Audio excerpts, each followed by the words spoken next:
குட்டிம்மா ரொம்ப நாளாக வந்து இட்லி வேணும்னு கேட்டுகிட்டே இருந்தாங்க. இந்த வீட்டில் வந்து பார்த்தீங்கன்னா பட்டி வைக்கிறது, டைல்ஸ் ஒட்டுறதுன்னு நிறைய வேலை செஞ்சுட்டே இருந்ததுனால வீடு ஃபுல்லாக டஸ்ட்டுங்க. அதனால் அரிசி ஊற வச்சு ஆட்டவும் முடியல.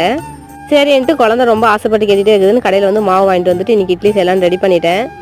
வீட்டுக்குள்ளெல்லாம் நல்லா பயங்கர வேலை போயிட்டே இருந்துச்சுங்க. சரி இன்றைக்கி வந்து வெளியே வச்சு சமைக்கலான்னு சொல்லிட்டு நம்ம காட்டு ஓரமாக வந்து அடுப்பெலாம் எடுத்து வச்சு அங்கேயே சமைக்க ஆரம்பிச்சிட்டேன். எனக்கு இதில் ஒன்றும் பெருசாக வருத்தம் இல்லைங்க. நம்ம வீடு நம்ம வீட்டுக்கு முன்னாடி தானே சமைக்கிறோம் அப்படின்னு சொல்லிட்டு நம்ம காட்டிலே வச்சு சமைக்க ஆரம்பிச்சிட்டேன். முன்னாடியே ரோடு இருக்குது, ரோட்டு ஓரமாக வீட்டை வச்சுட்டு நம்ம எதுக்கும் வருத்தப்படக்கூடாதுன்னு சொல்லிட்டு சமைக்க ஆரம்பிச்சிட்டேன். வீடு இப்போ எப்படி இருக்குதுன்னு காட்டுறேன் பாருங்கள்.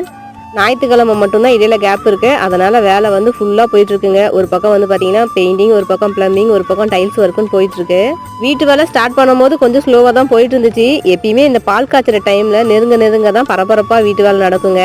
கிட்டத்தட்ட வீட்டு வேலை ஆரம்பித்து 6 மாதம் ஆகுது. ஆனால் இப்போ இந்த 2 வாரமாக தான் ரொம்பவே பரபரப்பாக வீட்டு வேலை போயிட்டுருக்கு. இப்படி வீடெல்லாம் டஸ்ட் வச்சுட்டு உள்ளே சமைக்க முடியாது இல்லைங்க.